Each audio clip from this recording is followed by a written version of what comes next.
सभी साथियों को जोहार। सीएनटी को हम लोगों ने बहुत ही अच्छे तरीके से पढ़ लिया है और उम्मीद है आप सभी उस पूरे वीडियो को देखकर अच्छे तरीके से समझ चुके होंगे।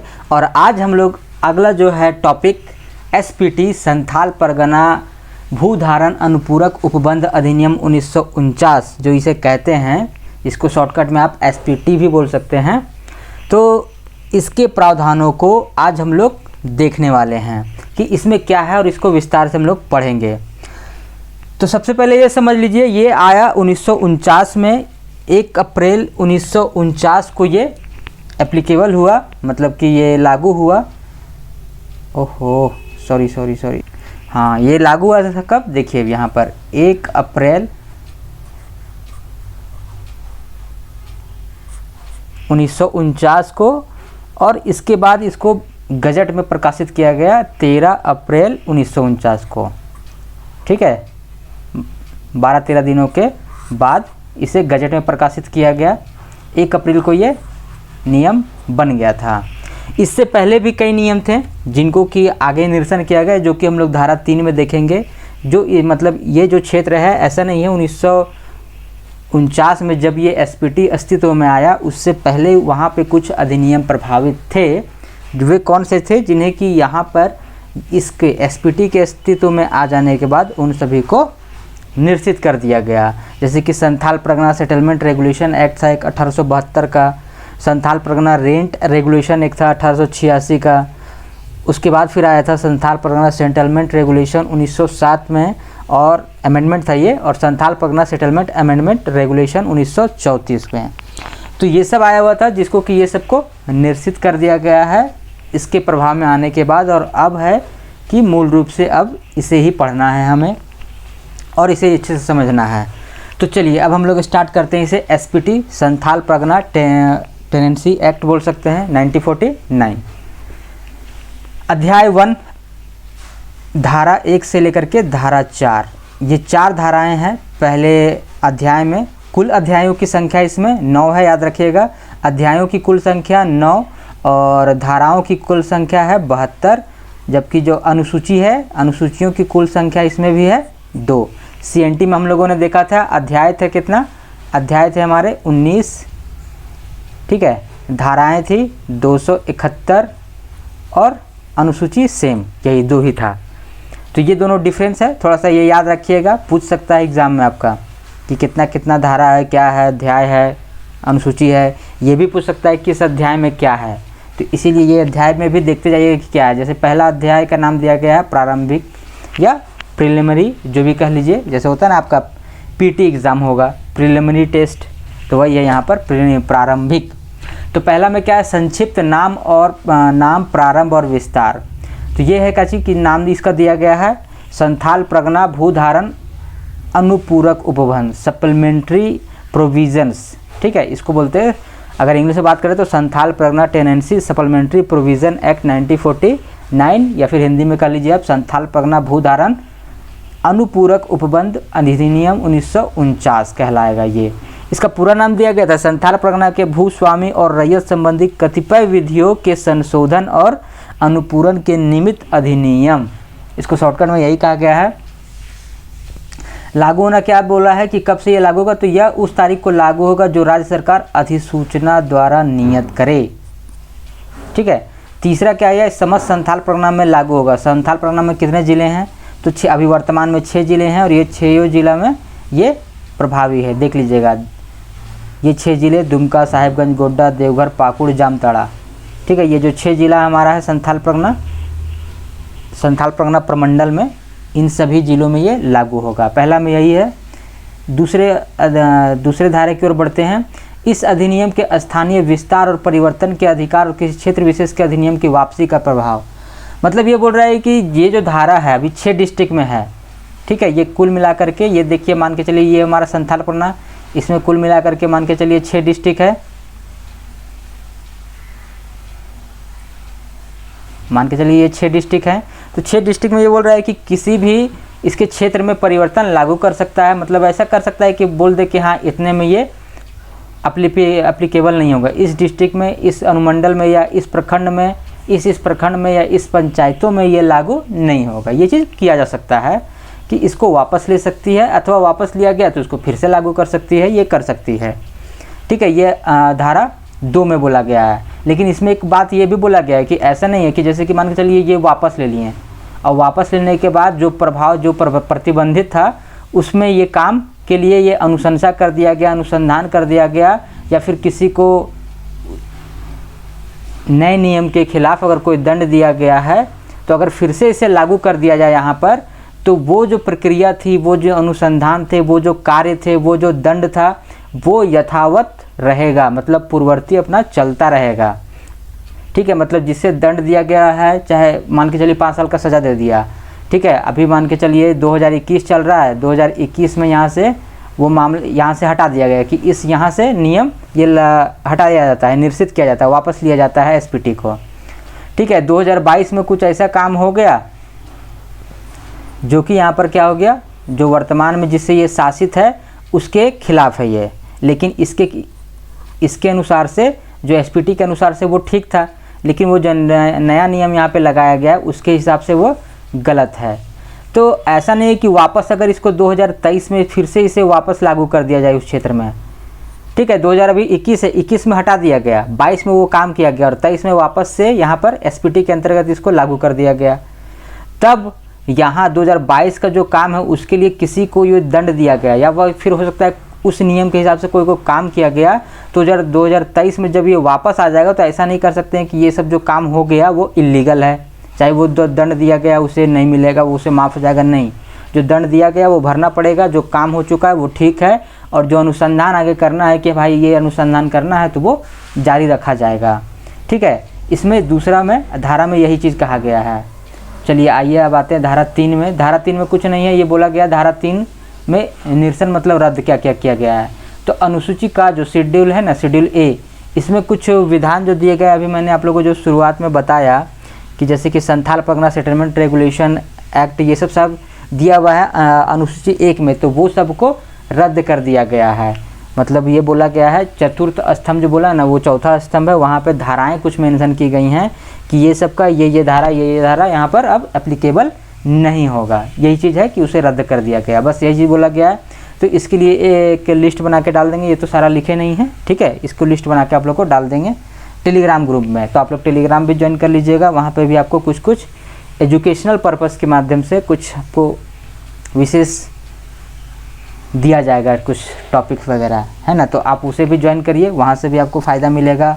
बाकी क्विज तो चलता ही रहता है, तो आप क्विज में भी पार्टिसिपेट कर सकते हैं और उसका भरपूर लाभ ले सकते हैं। तो ये सब फ्री ऑफ कॉस्ट आपकी मतलब मुफ्त सेवा में आप लोग को दिया जा रहा है, तो मुफ्त सेवा का भी लाभ उठाइए। चलिए अब आते हैं धारा 4 परिभाषाएं। सीएनटी में हम लोगों ने धारा 3 में देखा था परिभाषाएं, यहाँ पे धारा 4 में है। तो परिभाषाएं वहाँ सबको परिभाषित किया गया, जानते हैं आदिवासी, तो आदिवासी से यहाँ पे क्या है, तो अनुसूची खा में बोला गया कि अनुसूची खा में जो विनिहित कुछ जनजातियों के बारे में दिया गया है, जैसे कि कौन कौन से शामिल होंगे, आदिवासी कौन माने जाएंगे। तो जैसे जो जनजाति दिया गया है वो जैसे संथाल, कोल, ठीक है, आप लोग लिखना चाहे तो लिख भी सकते हैं, धीरे धीरे बोल रहे हैं, संथाल, कोल, रजवार, डोम, हाड़ी, पहाड़िया, बावरी, कोरा, महली, धांगड़, ठीक है, इतने लोग हैं, वे लोग आदिवासी माने जाएंगे अनुसूची ख के अनुसार, शेड्यूल बी के अनुसार। ये चीज़ इसमें कहा गया है, आदिवासी को इस तरीके से परिभाषित किया गया है। अगर एग्जाम में आ जाए तो ये याद रखिएगा कि अनुसूची ख में आदिवासियों के बारे में यहाँ पर दिया गया कि कौन आदिवासी हैं। चलिए अब हम लोग आगे बढ़ते हैं। कृषि वर्ष, कृषि वर्ष से हम लोग वहाँ पे भी पढ़ चुके हैं कि कहाँ पर कहाँ क्या क्या चलेगा। तो इसमें कहा गया कि जहाँ पे बंगला साल चलता है वहाँ पे प्रथम वैशाख से कृषि वर्ष प्रारंभ होगा, जहाँ फसली साल चलता है वहाँ पर आश्विन से स्टार्ट होगा, आश्विन माह, ठीक है, और जहाँ पे कृषि है या फिर बोल रहा है कि और ने आश्विन माह से वर्ष है, और जहाँ कृषि प्रयोजन के निमित्त कोई अन्य वर्ष चलता है वहाँ उसी वर्ष से होगा। मतलब जहाँ पे बंगला साल है, अगर एग्ज़ाम में आ जाए कि बंगला साल चलता है तो साल कृषि वर्ष कब से स्टार्ट होगा, तो याद रखिएगा बंगला में वैशाख से, फसली साल चलता है तो अश्विन से, कोई और अगर वहाँ पे फसल कर चलता है प्रयोजन के मतलब कृषि प्रयोजन के लिए तो वो वाला साल, और जहाँ पे राज्य सरकार भूस्वामी है वहाँ पे 1 अप्रैल से, 1 अप्रैल से, ठीक है, 1 अप्रैल से ये प्रारंभ होगा कृषि वर्ष। तीसरा हमारा आ जाइए भूगत बंधक है या पूर्ण भोक्त बंधक। ये सब सारा कुछ मैंने आप लोगों को पिछली बार समझा दिया है, तो इसीलिए यहाँ पर दोबारा उसे रिपीटेशन नहीं किया जाएगा। पिछले क्लास वाला मतलब CNT में सब सारा कुछ समझाया गया वहाँ पे भी परिभाषा में, तो आप उसे देख करके समझ लीजिए। जो कुछ हल्का एक आध नया यहाँ पर मिलेगा उसे समझा दिया जाएगा। आयुक्त का मतलब संथाल परगना प्रमंडल का आयुक्त, वहाँ पे भी हम लोग बात कर चुके हैं। समुदाय मतलब सामाजिक समूह, क्लियर है। उपायुक्त में मतलब उपायुक्त या फिर जैसे जो डिस्ट्रिक्ट के DC साहब हैं वो, या फिर अन्य जो समाहर्ता है, सहायक समाहर्ता या उप समाहर्ता, जिनको कि उपायुक्त की शक्ति प्रदान की गई है, वो भी उपायुक्त के तौर पर समझे जाएंगे, ठीक है। यहाँ पे फिर देख लीजिए, उपायुक्त से तात्पर्य दुमका, साहेबगंज, गोड्डा, देवघर, पाकुड़ और जामताड़ा के उपायुक्त से है। चलिए, वो सब वही है कि जिसको अगर पावर दिया गया, कोई उप समाहर्ता है तो उसको भी उपायुक्त के समकक्ष माना जाएगा, यही चीज़ इसमें दिया गया है। आगे बढ़ते हैं हम लोग। जोत मतलब समझ रहे हैं, भूखंड, खास ग्राम, ये एक समझ लीजिए, ये नया टर्म है कि इसके लिए। खास ग्राम का क्या मतलब है, तो खास ग्राम से तात्पर्य है, उसका मतलब है कि किसी ऐसे ग्राम से जहाँ ना तो मूल रैयत हो, ना उस समय के लिए कोई ग्राम प्रधान हो, वैसा गांव खास ग्राम कहलाएगा। मतलब कि वहाँ क्या चाहिए, वहाँ मूल रैयत भी नहीं है और वहाँ पे उस समय के लिए कोई ग्राम प्रधान भी नहीं है, ये दोनों का अब्सेंस रहेगा तो वो गांव खास ग्राम कहलाएगा, ठीक है। ये क्लियर याद रखिएगा, यहाँ वहाँ ना तो मूल रैयत है और ना तो ग्राम प्रधान है। मूल रैयत, जमाबंदी रैयत, ये सब आप लोग हल्का से समझ लीजिएगा।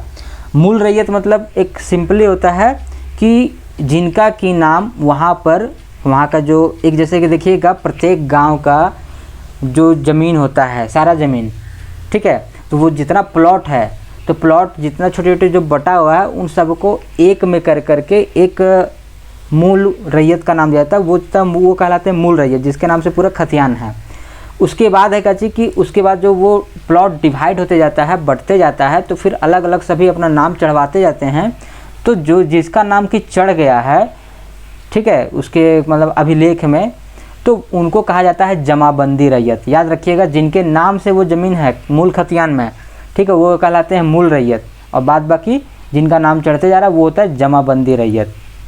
अब आ जाइए भूस्वामी। तो भूस्वामी का तात्पर्य क्या है, पिछली बार हम लोग समझ चुके हैं, ठीक है, कि ग्राम प्रधान और मूल रैयत से भिन्न कोई भी व्यक्ति जिसे लगान पाने का अधिकार हो, ठीक है। इसमें स्वतधारी, मध्य स्वतधारी, ये सब सारा, घटवाल, सरकार, सभी सम्मिलित हैं भूस्वामी।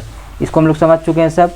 गैर आदिवासी मतलब क्या है, तो गैर आदिवासी से तात्पर्य ऐसे व्यक्ति से जो अनुसूची, सॉरी यहाँ पे खा छूट गया है, अनुसूची खा में उल्लेखित किसी आदिवासी, और अभी जैसे जो 10 हम लोग बात किए हैं अनुसूची खा में जिसका उल्लेख है, तो उस 10 जनजातियों में वो शामिल नहीं है, ठीक है, वे सब सभी गैर आदिवासी कहलाएंगे।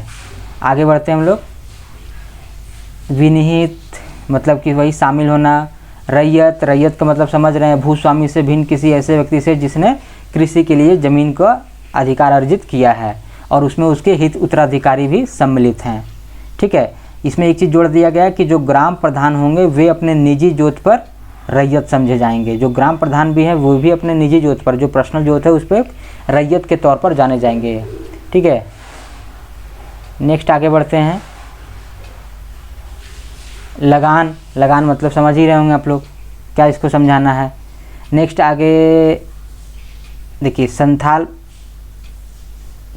परगना सिविल रूल्स का तात्पर्य है, संथाल परगना 1855 जो अधिनियम था कि धारा 1 के खंड 2 के अधिनियम 37, सॉरी यहाँ पे 1900 लिखा गया, 1855 के अधीन नियुक्त पदाधिकारियों द्वारा संथाल परगना के नागरिक न्याय शासन प्रबंध के पालनार्थ राज्य सरकार द्वारा जारी किए गए निर्देश से है। मतलब इस क्षेत्र में कानून व्यवस्था, शासन व्यवस्था के प्रबंध के लिए जो भी जारी किए जाएंगे किसी पदाधिकारियों और संथाल परगना सभी को शासित करने के लिए, वे सब सभी संथाल सिविल रूल्स के माध्यम से या उसके नाम से जाने जाएंगे।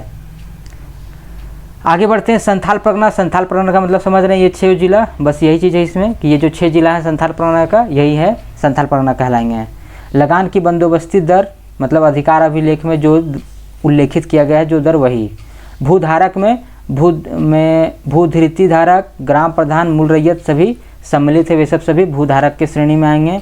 खाली जोत से मतलब ये है कि प्रत्यक्ष जोत, मतलब कि जिसका कि बहिष्कार कर दिया गया हो, ठीक है, उसको बोल सकते हैं प्रत्यक्ष जोत, जो कि हम लोग उसमें धारा 73 में पढ़ चुके हैं, ठीक है, वही चीज़ यहाँ पर खाली जोत के नाम से जाना जाएगा। CNT का धारा 73 याद रखिएगा, नहीं देखे हैं तो जाकर के वो वीडियो देखिए, ज़्यादा मजा आएगा, ज़्यादा समझ में आएगा। चलिए, ग्राम समुदाय, ग्राम प्रधान, ग्राम समुदाय, ये सब है वहीं के लोग, जो भी जमाबंदी रहित के सभी व्यक्ति, ये सब सभी ग्राम समुदाय, ग्राम समझ रहे हैं। ग्राम प्रधान से तात्पर्य ग्राम का प्रधान का पद ग्रहण करने के लिए इस अधिनियम के प्रारंभ होने के पहले और बाद उपायुक्त द्वारा अन्य विधिवत पदाधिकारी द्वारा नियुक्त अथवा अभिस्वीकृत किसी व्यक्ति से, मतलब कोई व्यक्ति जिसे कि ग्राम प्रधान बनाया जा रहा है वो व्यक्ति ग्राम प्रधान कहलाएगा। और ये आमतौर पर उपायुक्त के द्वारा यहाँ पर नियुक्त किया जाता है, उपायुक्त या फिर कोई भी सक्षम पदाधिकारी जिसको कि ये अधिकार दिया गया है, चाहे वो स्थानीय तौर पर कुछ भी कहलाए, प्रधान कहलाए, प्रधान तो कहलाते हैं, मुस्तजीर, मांझी अथवा किसी अन्य नाम से भी जाने जाते हैं, वे सब सभी ग्राम प्रधान के तौर पर जाने जाएंगे। आगे बढ़ते हैं, ये हमारा परिभाषा वाला चैप्टर ख़त्म हो गया और दूसरा हम लोग स्टार्ट करते हैं ग्राम प्रधान और मूल रैयत। अध्याय दूसरा, ग्राम प्रधान और मूल रैयत, इसमें धारा 5 से लेकर के धारा 11 तक है। और चलिए स्टार्ट करते हैं धारा 5 में, ग्राम प्रधान की नियुक्ति। तो ये सिंपल कहा गया है कि कोई भी ग्राम है तो उसका एक प्रधान होना चाहिए ना, जो कि जवाबदेह हो सारा लगान भुगतान का। तो वही है कि किसी खास ग्राम के रैयत या भूस्वामी के आवेदन पत्र पर, किसी खास ग्राम के रैयत, खास ग्राम में याद है ना कि जिसमें कि ना कि मूल रैयत होता था ना कि ग्राम प्रधान होता था, वही होता था। तो किसी खास ग्राम, जो कि खास ग्राम है जहाँ की ग्राम प्रधान नहीं है, तो ग्राम प्रधान के खास ग्राम के रैयत या भूस्वामी के आवेदन पत्र पर यहाँ के जो भी रैयत है वह तो वे देख सकते हैं यहाँ पर, या फिर ये इसका जो भूस्वामी है, ये चीज़ अलग अलग देखिएगा, आप समझिएगा। जैसे कि ये एक गाँव है, ये एक गाँव है, ये एक गाँव है, ठीक है, 3 गाँव हुआ, 4 गांव हुआ, इसी तरह मान के चलिए, या फिर ये सबको एक मान के चलिए, ठीक है, इतना इतना गांव, ज़्यादा गांव ले लीजिए, ज़्यादा समझ में आएगा। तो इस तरीके से गांव है कि हाँ इसमें 6 गांव है, ये इस एरिया में भी 6 है, यहाँ पर 9 गांव है, यहाँ पे 2 गांव है। तो ये सबका हो सकता है कि एक भूस्वामी हो, भूस्वामी एक ही हो, लेकिन सभी गाँव का इसका एक अलग ग्राम प्रधान, इसका एक अलग ग्राम प्रधान, इसका एक अलग ग्राम प्रधान, जितना गाँव होगा उसका ग्राम प्रधान होगा, ठीक है। तो यह चीज़ बोला गया कि इस गांव के रैयत के आवेदन पर या फिर इस एरिया का जो भी भूस्वामी है, इस गांव का जो भी भूस्वामी है उसके आवेदन पर, ठीक है, विहित रीति से निश्चित ग्राम के जमाबंदी रैयतों में से कम 2/3 की रैयतों की सहमति से, जितना भी यहाँ पे रैयत है उसके 2/3 रैयत की सहमति से उपायुक्त उस गांव के ग्राम प्रधान की घोषणा कर सकेंगे। मतलब एक व्यक्ति को घोषित करेंगे जिसको कि गांव के 2/3 लोगों का बहुमत प्राप्त होना चाहिए। सोचिए ग्राम प्रधान बनना कितना टफ है, मतलब कि समझिए आप लगभग आपको 67%, ठीक है, 2/3 का मतलब यही ना हो गया 66.66, तो आप 67% मान के चलिए कि 67% लोगों का समर्थन प्राप्त होना चाहिए, तब जाकर के वो व्यक्ति ग्राम प्रधान बनेगा। तो वही बोलता है गांव का चुनाव ज़्यादा टफ है, क्योंकि वहाँ पे भाई बहुत ही नीचे स्तर से लड़ना होता है। सरकार देखिए, केंद्र सरकार, राज्य सरकार सब बन जाता है कितना, 30% वोट पे पता चलता है कि केंद्र सरकार बना हुआ है, ठीक है, 40% वोट पे राज्य सरकार बना हुआ है। सोचिए 70% लोग को केंद्र सरकार, मतलब जो भी है कि उसको पसंद नहीं कर रहे हैं, लेकिन फिर भी वो सरकार बना लेता है। इसमें 60% लोग पसंद नहीं कर रहे हैं, लेकिन फिर भी वो सरकार बना लेता है। कितना गलत है, सोचिए, जितना पसंद कर रहा है उससे 2 गुना 3 गुना पसंद नहीं कर रहा है, लेकिन उसके बावजूद भी सरकार बनाने का अधिकार है। ये चीज़ एक बहुत ही हम लोग का जो लोकतंत्र है इसमें बहुत ही समस्या है कि कि भाई कम से कम बाउंडेशन होना चाहिए, भाई 50% अधिक लाभ, कम से कम आधे से अधिक लोगों तो समर्थन होना चाहिए। ये क्या बात हुआ कि भाई 60% लोग पसंद ही नहीं कर रहे हैं, फिर भी सरकार उसी का चल रहा है। खैर चलिए, जो भी है आगे बढ़ते हैं हम लोग। नेक्स्ट है क्या, भूस्वामी ग्राम प्रधान की मृत्यु का प्रतिवेदन देगा। मतलब कि कोई ग्राम प्रधान है, उसका अगर मृत्यु हो गया तो ये भूस्वामी का ये जिम्मेवारी है कि वो उपायुक्त को 3 महीने के अंदर इसकी सूचना देंगे, ठीक है, 3 महीने के अंदर सूचना देंगे और ग्राम प्रधान की नियुक्ति के लिए प्रतिवेदन देंगे कि भैया यहाँ इसकी मृत्यु हो गया है और अब हमें एक नया ग्राम प्रधान, इस गांव के जो प्रधान थे उसकी मृत्यु हो गया है, तो अब यहाँ पर आप नया कोई ग्राम प्रधान नियुक्त कर दीजिए, उपायुक्त को बोलेंगे। ठीक है, आगे बढ़ते हैं हम लोग। धारा 7 में है ग्राम प्रधान द्वारा कबूलियत का लिखा जाना और जमानत दिया जाना। मतलब जो भी ग्राम प्रधान बनेगा वो कबूलियत लिखेगा ना भैया कि हाँ भाई हम इतना इतना वसूल करके देंगे, इतना नहीं दे सके तो इसकी जिम्मेवारी मेरी है, इस गांव का मतलब कुल जिम्मेवारी मेरी है, तो वो कबूलियत देगा। हो सकता है कुछ उसको जमानत भी देना पड़ जाए कुछ, तो जमानत क्या बोलते हैं उसको, गाँव में पगड़ी देना, जमानत देना, कुछ भी एक ही बात हो गया, तो वो देना पड़ेगा। आगे है भूस्वामी द्वारा नए नियुक्त ग्राम प्रधान को जमाबंदी एवं अधिकार अभिलेख की प्रतियां दिया जाना। इसके मतलब ये कहा गया है कि ये जो ग्राम प्रधान है, ठीक है, कि जब कभी आखिरी ग्राम प्रधान के उत्तराधिकारी के अतिरिक्त कोई अन्य ग्राम प्रधान नियुक्त किया जाए, जैसे कि मान के चलिए कोई व्यक्ति था ए, ठीक है, ए का मृत्यु हो गया, इसका बेटा है बी, अगर ये ग्राम प्रधान ना बन करके कोई तीसरा व्यक्ति सी बन रहा है तो भूस्वामी का यह कर्तव्य होगा कि नियुक्ति की तिथि से 3 महीने के भीतर, 3 महीने के अभ्यंतर, मतलब कि 3 महीने के अंदर ग्राम प्रधान को प्रारंभिक जमाबंदी विनिहित रीति से प्रमाणित उसकी प्रतियां तथा ग्राम का अधिकार अभिलेख उसे दे। मतलब ग्राम का जो भी रिकॉर्ड्स है वो उसे प्रोवाइड कराए जो कि ग्राम प्रधान नियुक्त हुआ है, क्योंकि अगर कोई नया ग्राम प्रधान बना है तो उसको तो सारा चीज़ आइडिया होना चाहिए ना कि कहाँ कहाँ कितनी भूमियाँ हैं, किसके अंतर्गत, मतलब किसके अधीन कितनी भूमियाँ हैं, उसका कितना लगान है, ये सब सारा कुछ तो भाई ध्यान रखना होगा ना, तब ना वो उस हिसाब से उससे मतलब बात करेगा। आगे हम लोग पढ़ते हैं ग्राम प्रधान के पद की अंतरनीयता। मतलब ग्राम प्रधान का जो पद है वो ट्रांसफरेबल नहीं है, मतलब ऐसा नहीं है कि उसको ट्रांसफ़र कर दे कि हाँ भैया हम हल्का सा बीमार हो गए हैं तो चलो मेरा बदले भाई मेरी पत्नी है वो अभी कार्यभार संभाल लेगी, ठीक है, चाहे मेरी बहू है, चाहे मेरे भाई दूर के रिश्तेदार हैं वो कम कार्यभार संभाल लेंगे। तो ये वाला सिस्टम नहीं है। अगर आप नहीं कार्यभार संभाल सक रहे हैं तो आप वहाँ उस पद से इस्तीफा दे देंगे, मतलब वहाँ से हट जाएंगे, सरेंडर कर देंगे कि भैया हम नहीं संभाल पाएंगे। तो फिर भूस्वामी आवेदन देगा उपायुक्त को और उपायुक्त फिर गांव के रैयतों के 2/3 रैयतों की सहमति से फिर नया ग्राम प्रधान नियुक्त करेंगे। बस इतना ही सा बात है। चलिए आगे बढ़ते हैं हम लोग। धारा 10 अब लिखा हुआ कि केवल इस प्रकार से अभिलिखित भूमि मूल रैयत की जोत या मूल रैयती जोत समझी जाएगी। किस प्रकार का भाई? तो ऐसा कोई भूमि तभी समझा जाएगा जब कोई बंजर भूमि जो मूल रैयत या सह रैयत द्वारा आबाद लायक बनाई गई हो, मतलब खेती करने लायक बनाई गई हो, कोई पड़ती जोत हो, उसको मूल रैयत या सह मूल रैयत के अधिकार में पाया जाए या उसके साथ बंदोबस्त किया गया हो, ठीक है। और ऐसी रैयती जोत से संबंधित इस अधिनियम के प्रावधान द्वारा शक्ति अपरिवर्तित रैयती जोत समझाएगा। मतलब ऐसा जो जोत होगा वो अपरिवर्तनीय माना जाएगा, वो परिवर्तन मतलब किसी को दिया नहीं जा सकता है, ठीक है, दूसरे को। नेक्स्ट है प्रधान की पुरस्कार निधि। तो ग्राम प्रधान जो है उसकी वो पुरस्कार निधि भाई, अवार्ड निधि, वो प्राइज में, ठीक है, फंड क्या होता है, प्राइज फंड होता है इसको बोलते हैं। तो वो क्या है वह पुरस्कार निधि का, तो इसको अभी चलिए इसको हम लोग देखते हैं। सॉरी, रिवार्ड फंड बोलते हैं इसको जी, प्राइज फंड है, रिवार्ड फंड इसको बोलते हैं, रिवार्ड पुरस्कार निधि, रिवार्ड फंड।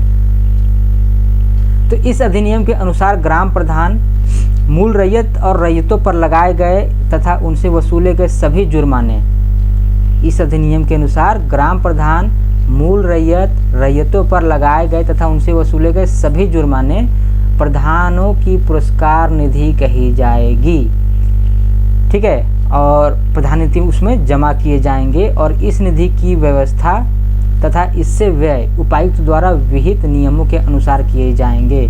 मतलब जो भी हो मूल रैयत ग्राम प्रधान सभी से जो भी जुर्माना वसूला गया वो एक फंड है, जैसे कि एक हमारा पीएम केयर फंड है, सीएम केयर फंड है, उसमें जमा किया जाएगा। मतलब पीएम केयर फंड नहीं, यहाँ पर हो जाएगा कच्छी प्रधान की पुरस्कार निधि, हेड्समैन रिवॉर्ड फंड इसको बोलते हैं। तो इसमें ये जमा किया जाएगा और इससे खर्च उपायुक्त एक नियम द्वारा निर्धारित करेंगे कैसे खर्च किया जाएगा। ऐसा नहीं कि भाई उसमें जमा कर दिए और प्रधान साहब का मन हुआ चलो आज पार्टी हो जाए, तो सब रैयत को बुलाएं और मस्त पार्टी चल रहा है एकदम, तो उस तरीके से खर्च नहीं करना। उपायुक्त उस नियम बनाएंगे ऐसे से खर्च करना है, तो वो नियम बनाएंगे तो भाई पार्टी करने के लिए तो बनाएंगे नहीं। बनाएंगे क्या कि गाँव में भाई ये चीज़ किया जाए व्यवस्था, वो चीज़ व्यवस्था किया जाए, इसके लिए काम किया जाए, तो वो सब अपना निर्धारित कर देंगे। नेक्स्ट हम लोग अब आ जाइए अध्याय 3 में धारा 12 से लेकर के 26 तक, इसका नाम है रैयत। ठीक है, ये चैप्टर का नाम ही है रैयत। सबसे पहले धारा 12 में रैयत के वर्ग, रैयत का वर्ग बताया गया। जैसे वहाँ पे भी हम लोग पढ़े थे ना, अधिभोगी रैयत, अनधिभोगी रैयत, दर रैयत, तो यहाँ पर उस टाइप का देखिए क्या क्या है। इस क्या क्या निवासी जमाबंदी रैयत, मतलब ऐसे जमाबंदी रैयत जो कि गांव में निवास करते हैं, गैर निवासी जमाबंदी रैयत जो कि नहीं निवास करते हैं, और नई रैयत मतलब कि जिन्हें नई नई या नूतन रैयत के रूप में अभिलिखित किया गया, मतलब नए नए रैयत के रूप में उसे मान्यता दी गई है या उन्हें शामिल किया गया है, दर्ज किया गया है। बस सिंपल। अब है भूमि उपयोग के संबंध में रैयत के अधिकार, कि भूमि का उपयोग किस प्रकार से कर सकते हैं। जैसे कि हम लोग वहाँ पे देख रहे थे धारा 21 में देख रहे थे कि कैसे कैसे उपयोग कर सकता है। तो यहाँ पर क्या चाहिए कि रैयत उस भूमि का उसके जोत में पड़ती है कैसे कैसे उपयोग कर सकता है, तो किसी भी रीति से जो स्थानीय प्रचलन या रीति रिवाज से अधिकृत हो, उस प्रकार से यूज कर सकता है। किसी स्थानीय प्रचलन या रीति रिवाज के अनपेक्ष किसी रीति से जो भूमि के मूल्य में विशेष रूप से भूमि के मूल्य को विशेष रूप से नष्ट ना करे, या फिर जिससे वो भूमि जोतने या कोड़ने के अयोग्य ना हो जाए। मतलब कि सही वही है कि मूल्य ह्रास ना हो, वो भूमि के अनुपयुक्त ना हो जाए, ऐसा वो उपयोग कर सकता है। और दूसरा में दिया गया है कि धारा 15, 16, 17, 18, अभी देखिए यह 14 है, 14 के बाद अभी आएगा। ये सब में भूमि के उपयोग दिया गया है, जिसमें खपड़ा बनाने का अधिकार, पानी का अधिकार, भवन बनाने का अधिकार, ठीक है, फूल वृक्ष जो लगाएगा उसका अधिकार, ये सब सारा इस पर चर्चा किया गया है। ठीक है, तो अभी हम लोग आगे देखेंगे 16 से 14 देख लीजिए क्या चीज़ दिया गया है। 14 में दिया गया है कि सिवा उपायुक्त के आदेश के रैयत को बेदखल नहीं किया जाएगा। मतलब उपायुक्त को बेदखल करने का सिर्फ एक ही आधार है, एक ही अथॉरिटी है, वो है उपायुक्त। उपायुक्त के द्वारा आदेश से ही वो कोई रैयत बेदखल किया जाएगा।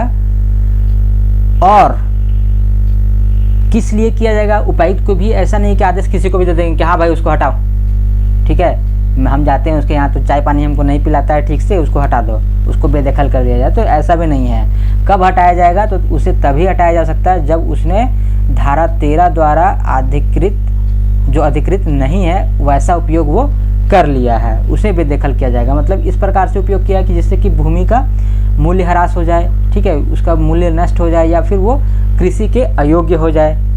इस प्रकार से वो अगर यूज़ किया जाए तो उसे बेदखल कर दिया जा सकता है, अन्यथा नहीं। और वो भी करेंगे कौन, सिर्फ और सिर्फ उपायुक्त, इसके अलावा कोई नहीं।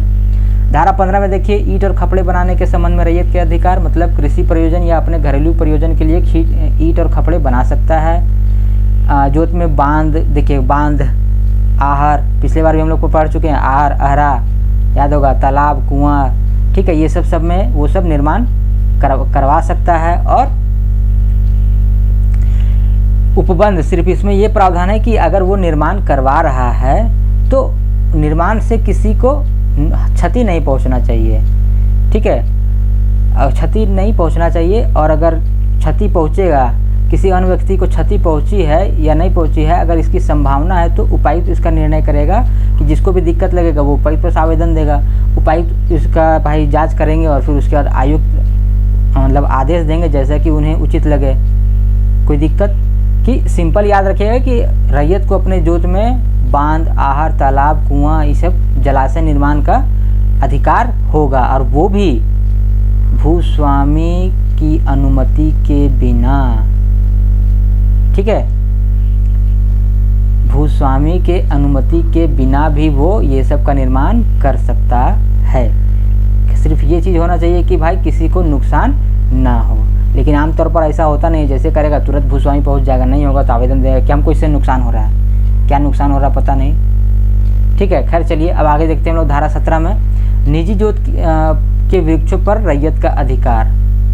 पे रैयत होगा, रैयत के अधिकार। तो वृक्ष पे पिछले बार भी हम लोग पढ़ चुके हैं कि वृक्ष वगैरह पे अधिकार होगा। सिर्फ यहाँ पर ये चीज़ कहा गया है कि जितना भी फूल पत्ती वृक्ष है वो सब देखिएगा, रैयत जो है अपनी जोत पर वृक्ष उद्यान बांस लगा सकता है, काट कर गिरा सकता है और उसका उपयोग भी कर सकता है, कोई दिक्कत नहीं है, ठीक है। लेकिन बोल रहा है काची कि ये सब जो है कि अनुमंडल पदाधिकारी की अनुमति के बिना वृक्ष नहीं काटा जाएगा। क्लियर है कि जब भी उसको वृक्ष काटना होगा, ठीक है, ये दिखेगा ना, अभी भी आप लोग जानते ही होंगे कि वृक्ष काटना के लिए भाई अनुमति लेना पड़ता है। वैसे गांव में भाई चोरी छिपे चल जाता है, कोई दिक्कत नहीं है, लेकिन वृक्ष काटना इलीगल घोषित कर दिया गया है। तो वही है, यहाँ पे वो वृक्ष लगा सकता है, उसका उपभोग कर सकता है। सिर्फ वैसा कि जैसा कि देखिएगा उपबंध एक अलग से ये दिया हुआ कि यदि ऐसे अधिकार अभिलेख के अंतिम प्रकाशन की तिथि से पहले ऊपर निर्दिष्ट किसी भूमि पर स्थित किसी वृक्ष के संबंध में, जैसे कि कोई अधिकार अभिलेख जो तैयार हुआ था वहाँ पे दिया गया था कि यहाँ पर इतना इतना बागान है जिसमें कि भाई 1000 पेड़ हैं, ठीक है। तो इसमें जिस वहाँ पर जितना भी चर्चा किया होगा कि हाँ भाई भूस्वामी का भाई 11 भाग, मतलब रैयत का 11 भाग और भूस्वामी का 9 भाग, ये दोनों अधिकारी होंगे। जितना भी है पेड़ का उपज है या पेड़ कटेगा तो इस रेशियो में दोनों में बटेगा। वैसी भूमि पे ही सिर्फ भूस्वामी को अधिकार है, बाद बाकी जो नया में है उसमें सिर्फ रैयत का अधिकार है। क्लियर है। वहाँ पे सारा था ना 11/9 रैयत को, 11/20 रैयत को और 9/20 भूस्वामी का अधिकार होता था। आप लोग को याद ही होगा।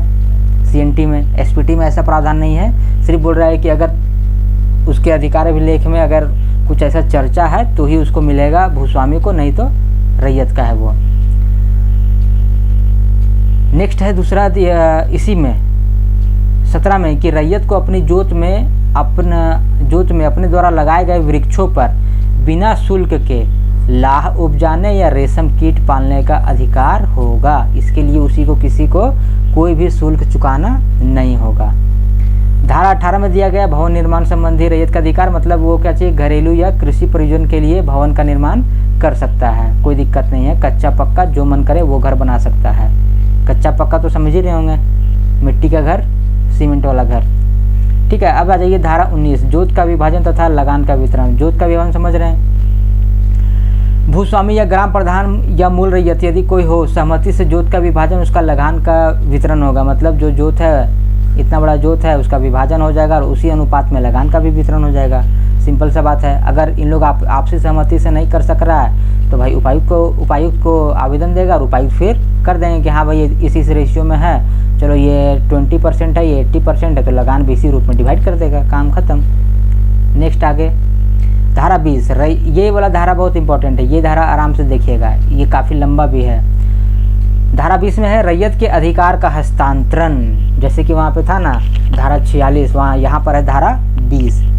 क्या है तो विक्रय, दान, बंधक, ये सब समझ रहे होंगे, विल पत्र, वसीयतनामा जो भी कह लीजिए, पट्टा या किसी अन्य संविदा या समूहबंध द्वारा प्रकट या ध्वनि रूप से अपने किसी जोत या उसके किसी अंश के अधिकार का रैयत के द्वारा किया गया हस्तांतरण तब तक मान्य नहीं होगा जब तक कि हस्तांतरण का अधिकार अभिलेख में उल्लेखित ना हो, और यह भी उसी हद तक जितना कि अधिकार उल्लेखित है। मतलब उस अधिकार अभिलेख में जो रिकॉर्ड्स ऑफ राइट्स है उसमें उसके हस्तांतरण का पावर अभिलिखित होना चाहिए, और जितना होगा उतना ही कर सकता है। अपनी ज़मीन का 10%, 20%, 30%, 50% उतना ही कर सकता है, उससे ज़्यादा नहीं। लेकिन उपबंध ये भी है कि अनुमंडल में रैयती भूमि का लीज के द्वारा आबकारी दुकान, जो भी दुकान वगैरह है, आबकारी तो खैर आमतौर पर प्रचलित तौर पर भाई शराब दुकानों के लिए यूज होता है, लेकिन यहाँ पे ये उस सेंस में मुझे नहीं लगता। यहाँ पर होना चाहिए कि सभी जो भी दुकान वगैरह है उसके लिए, तो उसको चलाने के लिए, स्थापित करने के लिए या फिर उसके नवीकरण के लिए 1 वर्ष की अवधि के लिए उपायुक्त से पूर्व लिखित अनुमति से उसको लीज पर दिया जा सकता है। ठीक है। और क्या, उपायुक्त की पूर्व लिखित अनुमति से कोई भी रैयत अपनी बहन या पुत्री को दान दे सकता है। ठीक है, दान दे सकता है अपनी बहन या पुत्री को, वो भी उपायुक्त की पूर्व अनुमति लेकर के। इसके अलावा एक और भी प्रावधान है कि कोई आदिवासी रैयत वही उपायुक्त की पूर्व अनुमति से, मतलब कोई भी आदिवासी रैयत है उसको उपायुक्त की पूर्व अनुमति लेना ही पड़ेगा। तो उपायुक्त की पूर्व लिखित अनुमति से अपनी भूमि के जोत के क्षेत्रफल का आधे से अधिक मतलब 50% जो भूमि है वो अपनी विधवा माँ को, अगर उसकी माँ विधवा है तो उनको, क्योंकि उसके पिता रहेंगे तो वो अधिकारी तो वही है भूमि के, अगर नहीं है तो फिर उसका बेटा अधिकारी हो जाता है। और अगर वैसा कुछ लगे कि हाँ भाई सास पुतों में बन नहीं रहा है तो भाई माँ के गुजारा के लिए भी तो चाहिए, तो वो अपने भूमि का 50% विधवा माँ को या फिर अपनी मृत्यु के बाद निर्वाह के लिए अपनी स्त्री को दान दे सकता है। मतलब उसके नाम कर देगा कि हाँ भाई अगर मेरी मृत्यु हो जाए तो भाई मेरी पत्नी का क्या होगा, पता नहीं, बाल बच्चा आजकल भाई कुकर्मी होते जा रहा है, ठीक है, कलयुगी बच्चा हो गया है, तो वो देख रेख करेगा कि नहीं करेगा पता नहीं। सो 50% हम अपना भूमि अपनी पत्नी के नाम पर दान देते हैं और 50% बच्चा लोग का रहेगा। तो ये चीज़ इसमें प्रावधान है। अब आगे देखिए इसके आगे क्या क्या है। दूसरा में ये क्या दिया गया है कि अधिकार अभिलेख में निहित विपरीत किसी बात के रहते हुए भी किसी आदिवासी रैयत का अपने जोत या उसके अंश का हस्तांतरण योग्य अधिकार किसी प्रकार उस परगना या तालुक जिसमें जोत स्थित है कि सचमुच खेती करने वाले आदिवासी रैयत के सिवा अन्य व्यक्ति के नाम हस्तांतरित नहीं किया जाएगा। मतलब कि यह है कि किसी आदिवासी जो रैयत है उसका ज़मीन उसी तालुका में रहने वाले किसी अन्य आदिवासी रैयत के नाम ही हो सकता है हस्तांतरण, जो कि वास्तव में कृषि करता है। जो कृषि नहीं करता उसके नाम पर नहीं होगा। ठीक है, बोल रहा है इसमें ये भी कि यह जो उपबंध है वो किसी भी आदिवासी रैयत को जो उसका घरदी जमाई है, जिसको कि घर जमाई भी बोलते हैं, उसके नाम पे हस्तांतरण करने से रोकेगा नहीं, उस पे लागू ये नहीं होगा। क्लियर है।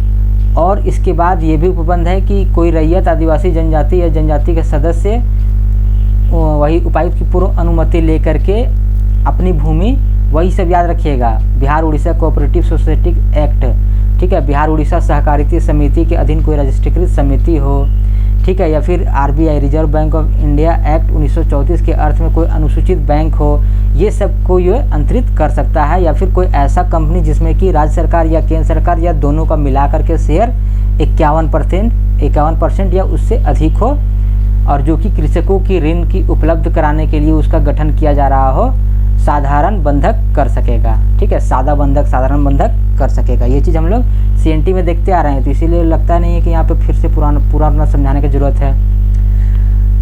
फिर तीसरा कहा गया कि उपधारा 1, अभी जो हम लोग उपधारा 1 और 2 देखें कि इसके अलावा अगर कोई हस्तांतरण किया गया है तो वो मान्य नहीं होगा, अविधिपूर्ण माना जाएगा। क्लियर है, बस यही चीज़ है। चलिए इसके बाद आगे देखते हैं, छोड़ दीजिए इसे। अब है ये इम्पोर्टेंट है 5वां कि यदि किसी समय उपायुक्त के संज्ञान में यह आए कि ऐसे रैयत की भूमि का हस्तांतरण जो संविधान की अनुसूचित जनजाति आदेश 1950 की अनुसूची के भाग 3, ये चीज़ हम लोग सीएनटी में भी देख चुके हैं। धारा 46 का जो 6 नंबर था उपखंड 6, उसमें हम लोग देख चुके हैं। उसमें अनुसूचित जाति और जनजाति दोनों का लिस्ट दिया गया है, और वो अन्य पिछड़ा वर्ग के लिए ये सरकार को ये निर्भर कर दिया गया था कि किसे वो शामिल करता है। तो यहाँ पे ये चीज़ दोहराने का जरूरत नहीं है, फिर भी बता दी आप लोग को, एक बार ध्यान नहीं हो तो वहाँ पे देख लीजिएगा कि अनुसूची भाग 3 में निर्दिष्ट अनुसूचित जनजाति का सदस्य है और उपधारा 1 और 2 के उल्लंघन करते हुए किसी कपटपूर्ण तरीके से, जिसमें कपटवाद ये दूसरी डिग्री प्राप्त सम्मिलित है, मतलब कपट से उसका भूमि हस्तांतरित कर लिया है, तो उपायुक्त अंतरिति को, मतलब जिसके नाम से, ये सब अंतरिति वगैरह समझा चुके हैं तो आप लोग पहले समझ लीजिएगा, अभी इसलिए जल्दी जल्दी थोड़ा चल रहे हैं। उपायुक्त अंतरिति को बोलेगा कि भैया आप उचित कारण दर्शाओ, अवसर देगा कि भैया तुम दिखाओ, नहीं तो तुमको बेदखल कर देंगे। अगर वो उचित कारण दिखा दिया तो ठीक है, और अगर नहीं दिखा पाया तो अंतरित को बिना प्रतिकर दिए कोई कंपनसेशन नहीं मिलेगा, और उपायुक्त जो होंगे जो कि ज़मीन लिया था उसको वहाँ से बेदखल कर देंगे और वापस उस जनजाति को, मतलब उसी को जिसका कि ज़मीन था, उसको वापस उसका अधिकार दिलवा देंगे। ठीक है, लेकिन यदि वो उपलब्ध नहीं है और उसका कोई उत्तराधिकारी भी उपलब्ध नहीं है, तब क्या होगा, तब फिर उसी गांव का, उसी क्षेत्र का, ठीक है, ग्राम प्रथा के अनुसार अन्य रैयत को जो अनुसूचित जनजाति का ही सदस्य हो उसके साथ पुनर्बंदोबस्त कर देंगे। ये सब सारा प्रावधान उसमें भी था। ठीक है, वहाँ पे सारा कुछ समझा चुके हैं आप लोग को देख लीजिएगा। अब वही सब सारा कंडीशन जितना हम बताए थे वहाँ पर कि जो जो कंडीशन वहाँ पे था कि 30 साल के अंदर अगर कोई संरचना का निर्माण कर लिया तो उपायुक्त क्या करेगा, ठीक है, तो फिर उसको जो अंतरक है मतलब जिसका वो ज़मीन था उसको भुगतान करने के लिए कहेगा, वो अगर भुगतान कर दे तो ठीक है, नहीं करना चाहेगा तो उपायुक्त क्या करेगा, 6 महीने का समय देगा या अधिक से अधिक 2 साल का हटाने बोलेगा, नहीं हटा पाएगा तो ज़बरदस्ती हटा देगा। उसके बाद फिर क्या कहते हैं विधि पूर्ण भी कर सकता है। ये सब सारा प्रावधान उसी में है, तो आप लोग उसको भी देखिए, सारा चीज़ सेम टू सेम है, तो इसीलिए समझाने की ज़रूरत यहाँ पे है नहीं। आगे हम लोग बढ़ते हैं। धारा 21, गैर आदिवासी रैयत द्वारा भूगतबद्ध बंधक या पूर्ण भोग बंधक से रैयती भूमि का हस्तांतरण तथा उसकी सीमा। अब क्या है कि धारा 20 में निहित, अभी जो हम लोग देख रहे थे, किसी बात के रहते हुए भी राज्य सरकार इस सरकार में, यहाँ पे देखिएगा गैर आदिवासी रैयत आ गया, वहाँ पे आदिवासी रैयत था, ये याद रखिएगा। राज्य सरकार द्वारा इस संबंध में सरकारी गजट में अधिसूचना प्रकाशित करके संपूर्ण संथाल परगना या उसके ऐसे खंड के जो वह उचित समझे गैर आदिवासी रैयत को सूचित तिथि से अपने धान के खेतों और प्रथम श्रेणी के बारी भूमि, बारी समझ रहे होंगे आप लोग, ठीक है, घर के पीछे जो होता है जिसमें कि हम लोग सब्जी वगैरह लगाते हैं वो हो गया बारी, धान का खेत समझ रहे होंगे खेत, ठीक है, तो वो सब का वे सब के चतुर्थांश का भूगतबद्ध बंधक या पूर्ण बंधक द्वारा जितना भी भूमि है उसका चतुर्थांश मतलब 1/4, ये याद रखिएगा, ठीक है। राज्य सरकार द्वारा यथाविधि स्थापित भूमि बंधक रखने वाले बैंक उपायुक्त द्वारा अभिस्वीकृति किसी अनाज भंडार या वही बिहार और उड़ीसा कोऑपरेटिव सोसाइटीज एक्ट सहकारिता अधिनियम 1935 के अनुसार जो भी निबंधित है किसी सोसाइटी या संथाल प्रणाली किसी रैयत के नाम हस्तांतरित करने के लिए स्वीकृति दे सकते हैं। ये सब में लेकिन उपायुक्त की सहमति लेना आवश्यक होगा कि कोई भी गैर अनुसूचित जनजाति ये सबको अपना जमीन भुक्त बंधक या पूर्ण भोग बंधक के रूप में हस्तांतरित कर सकता है। ये सब देखिएगा, लेकिन ये सब जो हस्तांतरण है वो हस्तांतरण अधिक से अधिक 6 वर्ष के लिए ही होगा, उससे अधिक के लिए नहीं। और अगर उससे अधिक कोई हस्तांतरण रखता है तो वो भी देखिएगा वो दोषी करार दिया जाएगा, वो दोषी करार दिया जाएगा और उसके बाद उसका सज़ा का भी प्रावधान है। तो ये देख लीजिएगा 6 वर्ष से अधिक तक इसकी इस टाइप का बंधक नहीं रखा जाएगा, ठीक है। और भूमि का जो लगान है वो उसको जो भी लिया है जिसको कि वो बंधक के तौर पर दे दिया, जैसे कि ए का भूमि था वो 6 साल के लिए दे दिया है बी को, तो जब ये बी को दे दिया है तो यहाँ का जो भी लगान है रेंट है वो उसको भरने का दायित्व ये बी हो गया, ए नहीं हो गया, क्योंकि ए तो इसको दे दिया है 6 साल के लिए। तो जो भी है कि ये ना लगान भुगतान करेगा, इसके पास है ही नहीं, तो ये भुगतान कहाँ से करेगा, ये चीज़ दिया गया है, ठीक है। आराम से आप लोग समझते जाइए। नेक्स्ट इसके बाद क्या है, इसके बाद है कि बंधक की समाप्ति की अवधि पर, जैसे 6 वर्ष के लिए दिया था समाप्त हो गया, 5 साल के लिए दिया था समाप्त हो गया, उसके बाद उपायुक्त अपनी ओर से पक्षों को नोटिस दिलाएंगे कि बंधक की अवधि का अंत हो गया है और अंतरिती को निकालकर अंतरक को रैयत कब्जा दिलाने का अवसर होगा। मतलब भैया अब लौटा दो, नहीं लौटाओगे तो भैया देखो, अगर नहीं लौटाएगा तो उसको धारा 20 की उपधारा 1 का उल्लंघन माना जाएगा, ठीक है, उल्लंघन समझा जाएगा। और उसके लिए फिर क्या होगा, 3 महीने तक की सज़ा हो सकती है या फिर दंड के रूप में 500 रुपया तक का भी उसको सज़ा दिया जा सकता है कि भैया तुमने इसको कब्जाने का प्रयास किया है, ठीक है, कब्जा करने का प्रयास किया है, तो इसीलिए तुम इसको 3 साल का 3 महीने का जेल और 500 रुपये का 3 महीने का जेल या फिर 500 रुपये का सज़ा या फिर दोनों सज़ा दिया जा सकता है। ये चीज़ याद रखिएगा। अब है कि अगर लगातार अपराध की दशा में और भी अर्थदंड लगाया जाए तो जो जारी रहेंगे प्रत्येक दिन के लिए 10 रुपये, ये इंपॉर्टेंट है, ये याद रखिएगा कि अगर उसके आगे जारी रखता है तो 3 महीने का जेल या फिर 500 रुपये या फिर दोनों से उसको सज़ा दिया जा सकता है। अब आ जाइए धारा 22, मतलब न्यास पर कृषि के लिए अस्थायी रूप से अपना क्षेत्र रैयत दे सकता है। किस किस कंडीशन में, ये देखिए धारा 20 और 21 में निहित किसी बात के रहते हुए भी, कोई भी वहाँ पे बात हो कोई दिक्कत नहीं है, उसके रहते हुए भी वो देखिए न्यास पर कृषि करने के लिए अपनी भूमि दे सकता है। कब, जब गांव से रैयत अस्थायी रूप से अनुपस्थित हो सकता है कोई 1-2 साल के लिए कहीं गांव से बाहर चला गया तो भाई दे देगा कि भैया कृषि कर लो, या फिर उसको कोई बीमारी हो गया, शारीरिक अक्षमता हो गया कि वो कृषि नहीं कर सकता है, या हो सकता है कि उसका हल बैल मर गया है, हल टूट गया है और वो अभी इस कंडीशन में नहीं है कि बैल वगैरह खरीद सके और खेती कर सके, क्योंकि आजकल तो खैर ट्रैक्टर चल गया है और हाथ वाला भी आ गया है, तो ये सब तो खैर पुरानी बातें हो गई हैं, लेकिन जब ये लिखा गया था उस समय हल बैल ही प्रचलित था। ठीक है, तो उसीलिए ये लिखा गया कि अगर किसी कारण से उसका बैल मर गया है, हल ख़राब हो गया, कुछ भी, तो वो अगर खेती नहीं कर सक रहा है 1-2 साल 3 साल के लिए, तो वो न्यास के लिए कृषि पे दे सकता है। या फिर रैयत के नाबालिग या विधवा होने की दशा में, कि रैयत की मृत्यु हो गई और उसका बेटा नाबालिग है या फिर बेटा नहीं है, विधवा है, वो खेती कैसे करेगी, हल कैसे चलाएगी, तो भाई वो न्यास में कृषि दे सकती है, कोई दिक्कत। तो क्या होगा कि उसको सूचना अनुमंडल पदाधिकारी को भी देना पड़ेगा, ग्राम प्रधान को, मूल रैयत या भूस्वामी को, और इसको सभी को दे सकता है। अब है एक ये इम्पोर्टेंट है कि उपधारा 1 के खंड का मतलब क्या, अगर गांव से कोई अस्थायी रूप से जैसे कि अनुपस्थित है, हो सकता है कि 2 साल 3 साल के लिए गया है, या फिर उसका हल बैल वगैरह उसका मर गया, तो ये बहाना कब तक चलेगा, ये बहाना 10 साल तक चलेगा। अगर कोई व्यक्ति 10 साल तक अगर लगातार खेती नहीं कर रहा है, दूसरे को दे दिया गया है, तो मान लिया जाएगा कि उसने भूमि का परित्याग कर दिया, छोड़ दिया है। क्लियर है? इसीलिए 10 साल तक वहाँ लगातार कोई अपना भूमि छोड़ नहीं सकता है। 1-8 साल के लिए दे दे तो अलग बात है कि हाँ भैया मेरा बैल मर गया, चाहे हम 1-2 साल के लिए चल जा रहे पढ़ने, पढ़ के आएंगे उसके बाद खेती करेंगे। ठीक है, तो यह चीज़ है, ये याद रखिएगा। 10 साल से अधिक समय अवधि के लिए उसे नहीं छोड़ सकता है। अगर 10 साल अधिक कोई दूसरा कोई खेती करते रह जाएगा तो मान लिया जाएगा कि उसने अपनी भूमि को छोड़ दिया है, परित्याग कर दिया है। रईती भूमि का विनिमय, तो विनिमय है भाई एक्सचेंज कर सकता है। इसमें भाई भूमि को उपायुक्त को भाई अनुमति लेना होगा, उपायुक्त वही जांच पड़ताल करेंगे कि आसपास का ही गांव है, कोई ऐसा गुप्त कारोबार नहीं है। ये सब सारा चीज़ CNT में भी हम लोग पढ़ चुके हैं। ठीक है, कि भाई कोई गुप्त कारोबार नहीं है, ऐसा नहीं कि भाई छल कपट से कोई कारोबार किया जा रहा है दिखाने के लिए कि पर हम लोग एक्सचेंज कर रहे हैं, वहाँ पे कोई बिजनेस डील हो रहा होगा। और ये भी चीज़ ध्यान रखें कि जो बदली की जा रही भूमि वो सामान्य मूल्य की है। ठीक है, तो अगर वो, लेकिन है ये उपायुक्त को अनुमति लेना ही पड़ेगा। अगर उपायुक्त की अनुमति बिना लिखित अनुमति के ये कर दिए भाई साहब, तो इसको माना जाए कि ये धारा 20 का ये उल्लंघन कर दिया गया। और उसके बाद फिर धारा 20 का जो 5 है उसके द्वारा वापस कब्जा दिलवाया जा सकता है। वापस जो दिया है फिर पछताएगा।